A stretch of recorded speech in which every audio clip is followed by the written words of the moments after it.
A continuación, hablemos de salud mental.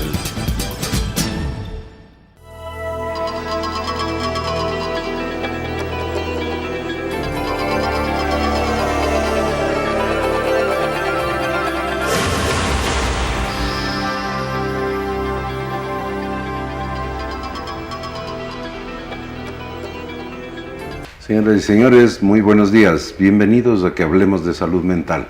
Señores televidentes, buenos días. Nuevamente en su programa Hablemos de Salud Mental. El día de hoy, continuando con uno de los temas que habíamos iniciado al iniciar este año, valga la redundancia, es sobre el desarrollo.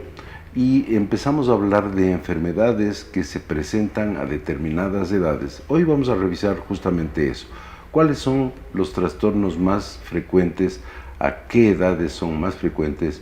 ¿Y cuál es el género en el cual es más frecuente? ¿Es más frecuente en hombres? ¿Es más frecuente en mujeres?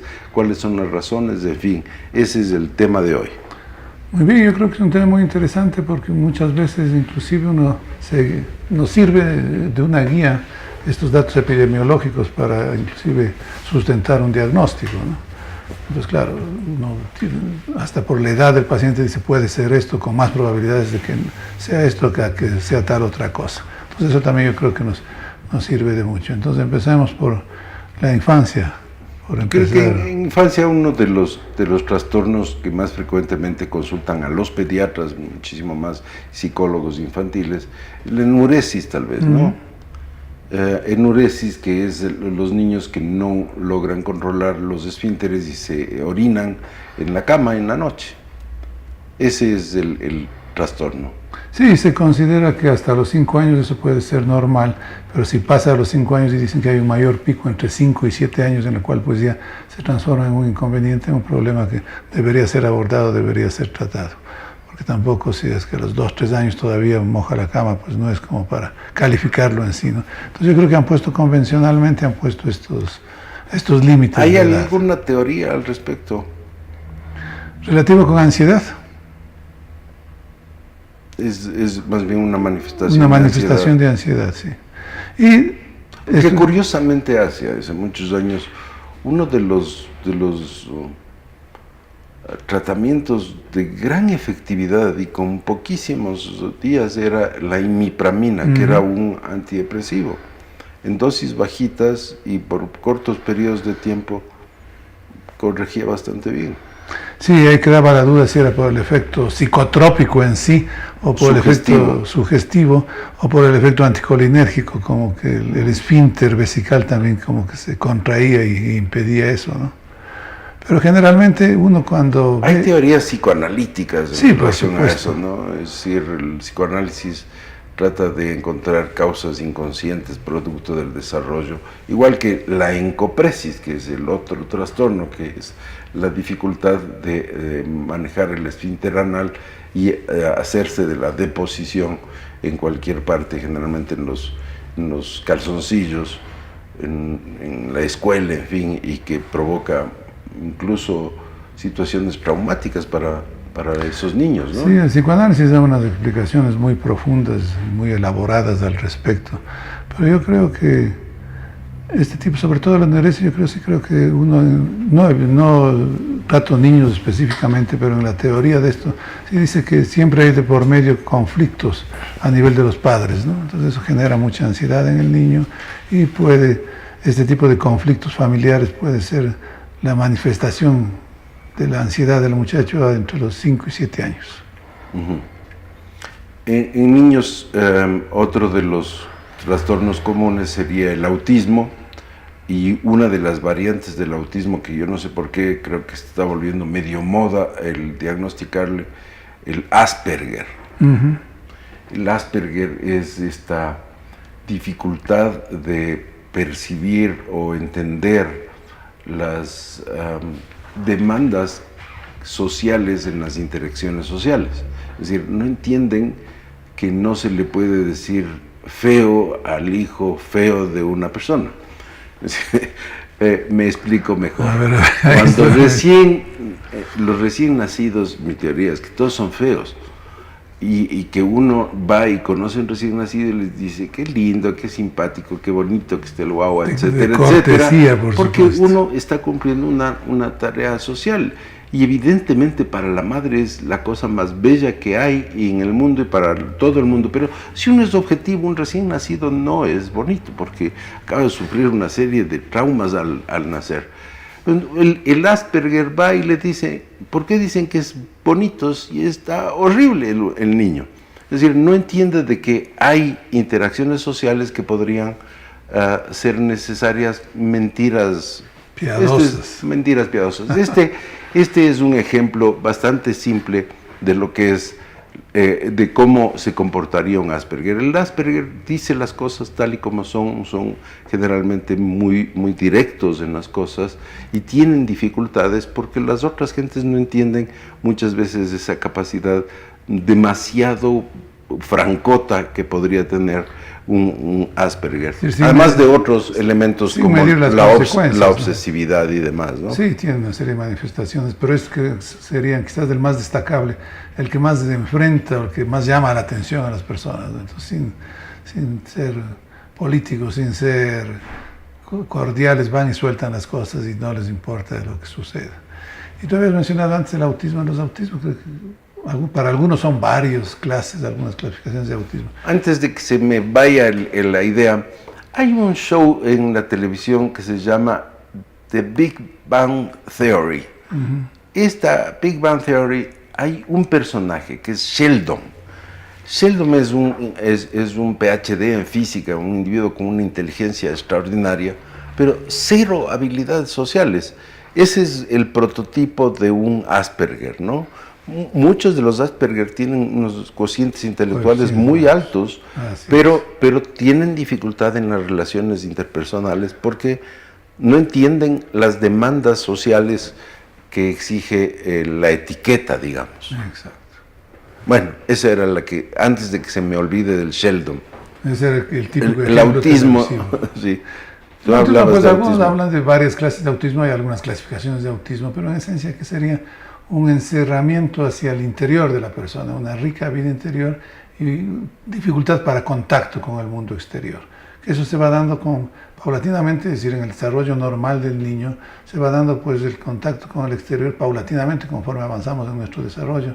Pues hay personas que son diagnosticadas de autismo en el cual pues el desarrollo interior, entonces no es que son tontos, ni son retrasados, ni mucho menos, sino que tienen una gran capacidad de vivencias interiores y más bien un bloqueo hacia el relacionarse con el mundo exterior. No les interesa el mundo exterior. Estos se comunican mucho mejor con cosas inanimadas, juguetes generalmente, ordenan ese tipo de cosas.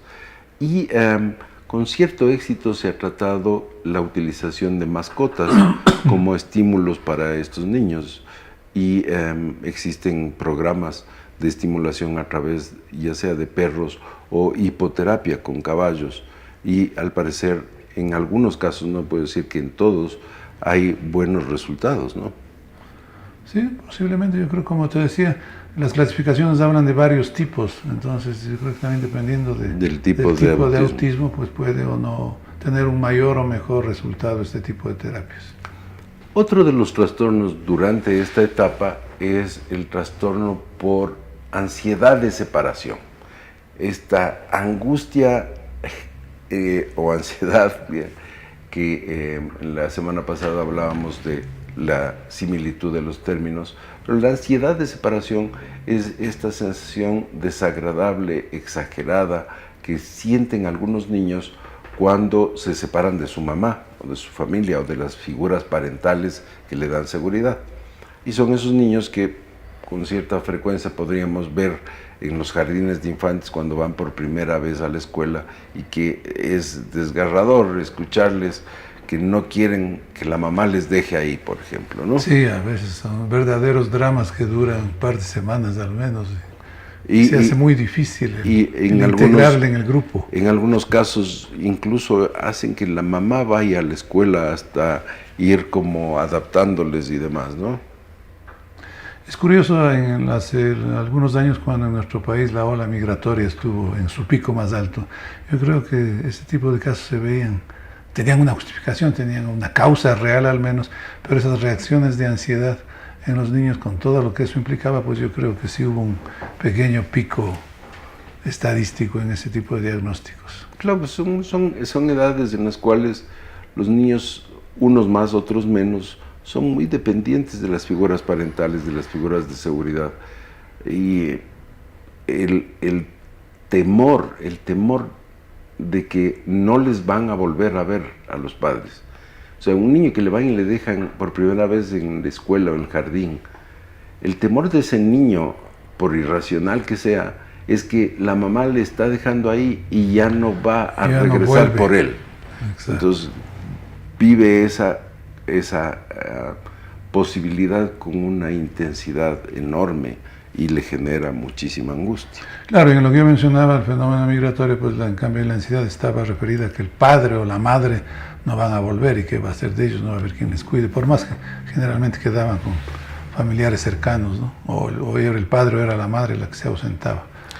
Durante la etapa escolar, uno de los fenómenos más frecuentes es la dislexia, que son dificultades que tienen algunos niños en el aprendizaje, en el aprender y memorizar letras, diagramar o dibujar las letras, o entender las letras, entender lo que escriben. Y es producto del desarrollo del cerebro. Entonces hay tratamientos de estímulo que les ayudan a superar este fenómeno que es detectado generalmente en las escuelas. Exacto, esto iba a decir, se detecta ya cuando empieza la etapa escolar. Se puede haber estado de antes, pero cuando ya se pone a prueba las habilidades en cuanto a escritura o lectura, pues se pueden ver diferentes formas de este fenómeno llamado dislexia, ¿no? Bien, vamos a unos anuncios y regresamos con ustedes en un minuto.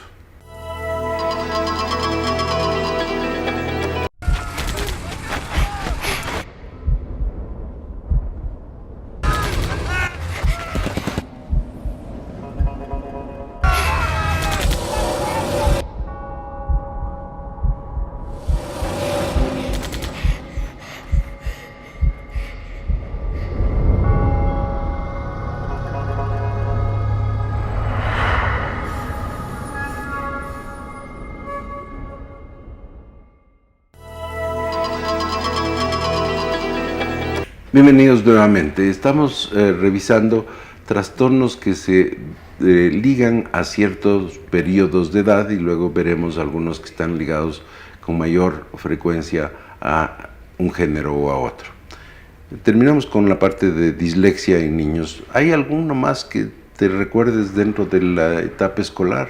No se me ocurre, pues es una etapa de... Probablemente uno de la etapa escolar que también es muy frecuente es el trastorno por déficit de atención e hiperactividad. Hay realmente de dos tipos, que son el trastorno por déficit de atención e hiperactividad, que son estos niños que no pueden estar quietos, están inquietos todo el tiempo, están molestando al uno, molestando al otro, y tienen la atención muy dispersa, pueden ser un verdadero caos dentro de una clase. Y el otro que es el trastorno por déficit de atención e impulsividad. Son niños más bien como que reaccionan muy impulsivamente y podrían aparecer como agresivos dentro del contexto escolar. Igualmente podríamos decir, igual que la dislexia, se detectan en la etapa escolar, ¿no? Porque muchas veces dentro de la vida familiar o en el domicilio, pues como que no llama la atención porque siempre lo han visto así. Pero ya en la etapa escolar es donde se detecta. Inclusive hay algunos que posteriormente, en la adolescencia, como que recién se hace el diagnóstico, dependiendo de la intensidad con que se hayan manifestado estos síntomas de inquietud y qué bueno que dijiste esto de la adolescencia, porque los estudios actuales demuestran de que el trastorno por déficit de atención en los niños se proyecta hacia el adulto, ¿no? Claro. O sea, hay un trastorno por déficit de atención en el adulto, no solamente en los niños. Y tienen tratamientos específicos, especialmente con estimulantes. En algunos de ellos da buenos resultados el café, que es un gran estimulante. ¿Alguno más de la etapa escolar? Yo no me... La etapa escolar es más bien como, pasados estos dos que están en relación con el aprendizaje, pues más bien es una etapa un poco en cuanto a desarrollo entre los 7 y 10 años como que es una etapa media neutra, ¿no? Entonces ya ha pasado la inquietud inicial de haber quedado en la institución educativa, ya van organizándose la relación con los compañeros, y más bien yo creo que es una etapa un poco neutra hasta que empiezan las características en sí de la pubertad, que más o menos están entre los 11 y 12 años, entonces, con lo cual pueden empezar a haber otro tipo de cambios o manifestaciones. Claro, la pubertad abre las puertas a una serie de nuevas patologías, yo diría, y de nuevas vivencias. Es el verdadero nacimiento de los seres humanos. Los niños tienen pensamientos concretos, bastante limitados. El adolescente empieza a tener pensamientos de abstracción. Puede enamorarse de cosas que no las ve. El niño no puede hacer ese tipo de cosas. Puede enamorarse de la verdad, un adolescente, o de la justicia, de la igualdad. Y esto lleva muchísimas veces a esa entrega impresionante que tienen los adolescentes o las gentes jóvenes hacia causas, ¿no? Sí, también esto evidentemente lleva a ciertos cambios en su comportamiento que no serán enfermedades, no serán trastornos No precisamente, pero sí son cambios en su conducta, ¿no? Cambio en su conducta y cambio en las relaciones con las familias, cambio en sus relaciones sociales. Una tendencia al aislamiento, esta tendencia a filosofar derivados de esto que tú acabas de mencionar. Y también esa es la edad en la que cada uno de los géneros descubre el otro género. O sea, hasta ese momento no existían mujeres. De pronto han habido compañeras en la clase y son simpáticas y las chicas empiezan a descubrir que han habido compañeros también. Y el interés ya cambia, ¿no? Ya cambia la forma de relacionarse. Y las fiestas ya son diferentes, porque las fiestas de los niños son los niños por un lado, las niñas por el otro lado. Ya los adolescentes ya quieren echarse una bailadita, etcétera. Ya, para eso hay ciertos cambios en el comportamiento que no son enfermedades propiamente, pero son cambios en la conducta en sí. Pero sí hay algunos datos, y quizás adelantándonos un poco, hay datos en que alrededor de los 12 años pueden ya haber empezado manifestaciones de trastorno obsesivo, por ejemplo, que yo creo que eso sí es algo digno de tomarse en cuenta, ¿no? Si bien los diagnósticos se pueden hacer bastante más adelante, hasta 10, 20 años después, pero algunos autores consideran que alrededor de los 12, 13 años ya hay ese tipo de cambios. El momento en que aparece el pensamiento abstracto tiene la posibilidad de aparecer el trastorno obsesivo compulsivo, que son ideas o pensamientos fijos que generan ansiedad, y esta ansiedad se reduce al hacer algo compulsivamente. Traduciendo esto, por ejemplo, se le mete al individuo de que está contaminado con gérmenes en las manos, y el estar contaminado, la sensación de estar contaminado con mucho germen porque tocó cosas que otras gentes tocan, les lleva a angustiarse, y para disminuir la angustia saca su tarrito de alcohol y se pone en las manos y se frota, y baja la ansiedad. Gel antibacterial. O el gel antibacterial, o ir a lavarse las manos. Y hay gente que se lava 200 veces al día las manos. Cuando el trastorno está en su... Pero es necesario la existencia de pensamiento abstracto, porque el trastorno obsesivo es la enfermedad de la duda. Y para dudar necesito abstracción, claro. Abstracción y opciones. ¿Será esto, ser esto otro, ser o no ser? Eso en la infancia evidentemente no se va a dar. Entonces esto empieza a partir de los 12 años, por eso que algunos consideran que el inicio en sí del trastorno obsesivo compulsivo puede situarse en estas edades. Uno de los más frecuentes al inicio es de que algo les pase a los papás, de que algo le podría pasar a su papá o a su mamá. Entonces pongo de tal manera la cortina para que no le pase nada a mi papá, o reviso y apago la lámpara 6 veces, o tienden a repetir cosas en forma rutinaria, lo cual se va convirtiendo en rituales.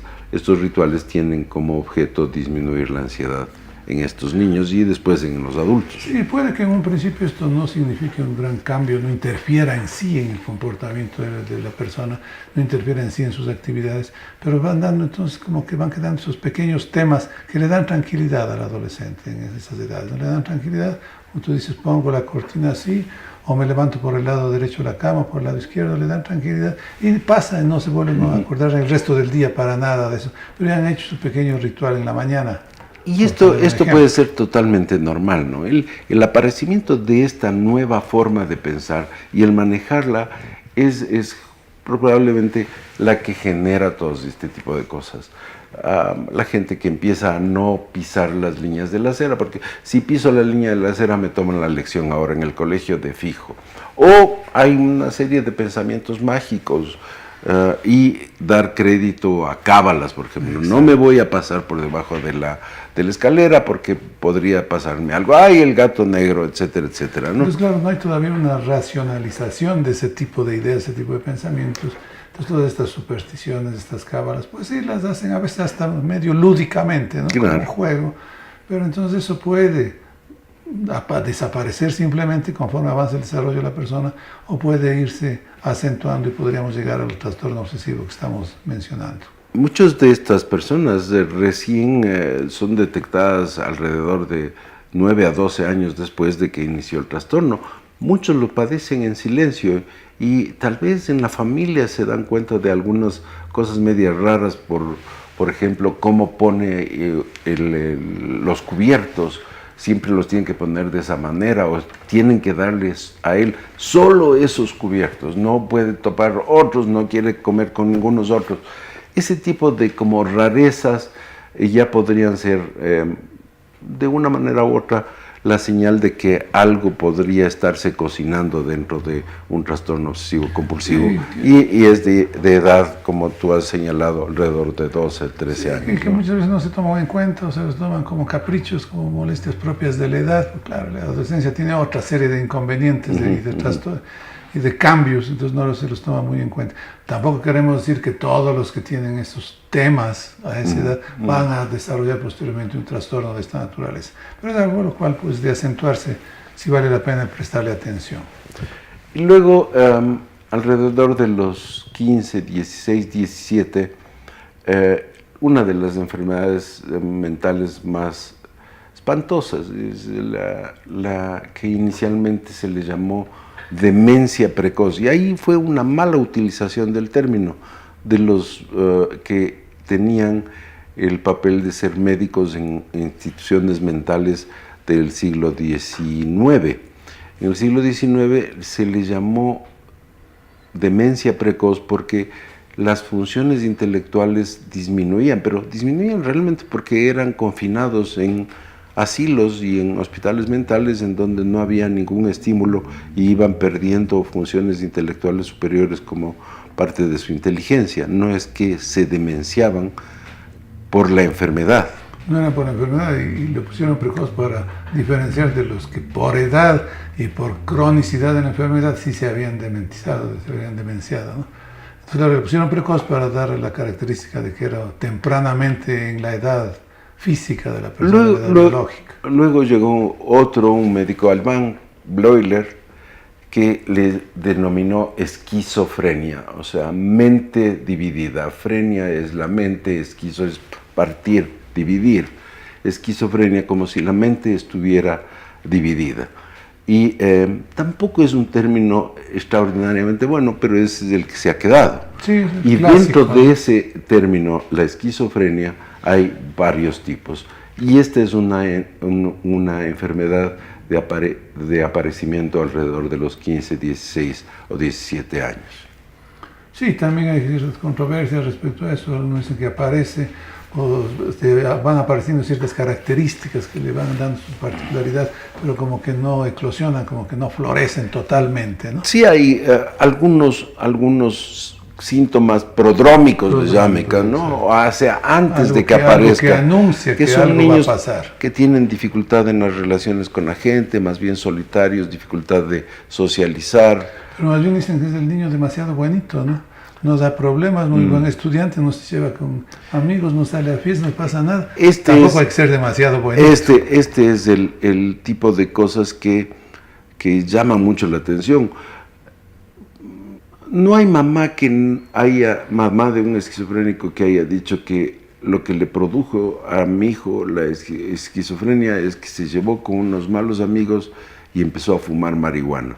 Y esto que parecía medio como echarle la culpa a alguien, resulta que es cierto en un porcentaje felizmente pequeño, dicen del 1 al 2 por 1000, es decir, en 1000 personas, 1 o 2 van a desarrollar esquizofrenia por fumar marihuana.